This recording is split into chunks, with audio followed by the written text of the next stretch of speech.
But joining me straight away is John Anderson, the boss of Odradek Records. Now, this is a classical record company, which is a bit special because it's a non-profit-making cooperative which puts the artists in charge. It sounds wonderful, John, but how does it work? Because you have to make some money to pay people who work for you. Of course. Yeah, we have a team of 15, in fact, that we have to pay. And that is a challenge, obviously. But the goal with Odradek was to find a way of making something in the world, of something which is not really of the world. Music, which is priceless, which is non-transactional, which is, has a value completely different from commercial value. But in some way, finding a way to commoditize it, to put it in the marketplace, and to do a service to the artists who are collaborating with us. OK. Now, and I like the way you choose who you will record. It's a bit like one of those things on something called The Voice on the television, where they, you know, it's kind of blind auditions. That's exactly it. Essentially, it's the scientific peer review process that we've co-opted for art. Again, the idea here is that we're trying to find a way to choose our artists, choose a repertoire in a way which is not motivated by a profit motive, by marketing decisions and things like this. And so what we built was a online platform to which people can apply and send a demo, but then it's evaluated by the actual roster members themselves of the label.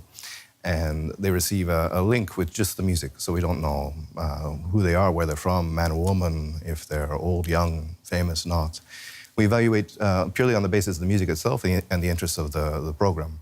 Well, let's hear someone who got through this audition process. This is the Italian pianist Vittorio Forte playing a piece by Rachmaninoff.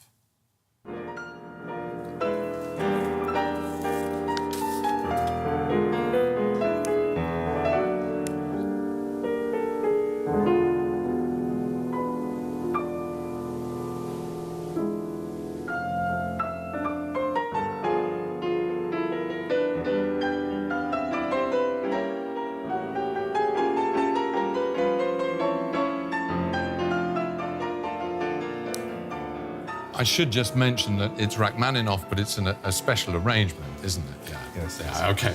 Now, the repertoire of the label seems to be mostly contemporary. I mean, the very first thing you brought out was Schoenberg's piano music. That was our first CD, yes. You know, I mean, that's quite a niche market, isn't it? Well, the interesting thing about this is that it's not a decision of myself or any explicit policy of the label, but the music which does tend to make it through this filter, which we apply, the peer review filter, is the more innovative programming, the stuff which is less represented, the stuff which we haven't already heard thousands of times.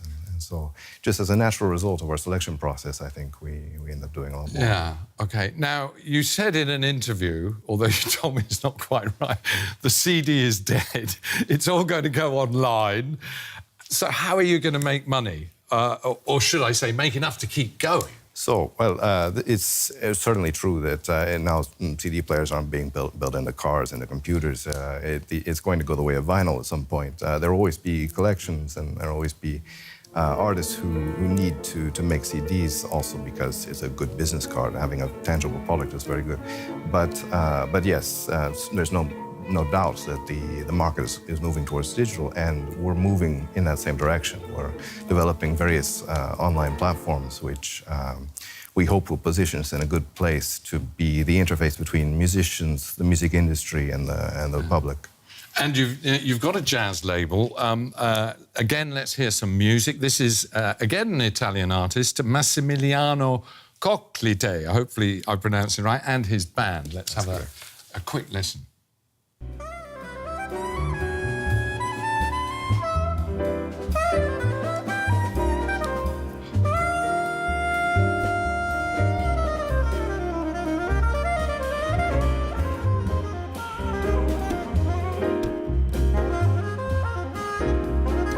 That's a piece called A Rainy Day on your jazz label.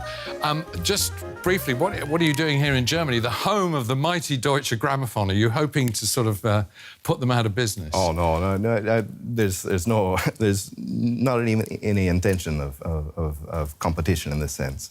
What we're trying to propose is an alternative to that. So the major labels, they control more or less 80% of the market, but it's a dying market. It's also they're struggling. And in my opinion, the fact that the digital revolution, that's part of it, of course, but it's actually a symptom of, I think, taking music in the wrong way. And so we're trying to present it in a different way, which we think is actually a positive way forward, a way that will get us out. And, of course, the digital revolution for us is a good thing. Yeah, it all sounds really fascinating. We need more enterprising entrepreneurs like you in the business, especially in the music business, which is, of course, changing. Good luck with all your products. John Anderson thank you. From Odradek Records, thank you very much for joining us. You might be interested in this next piece if you want a place in London, a little office in London. We'll see.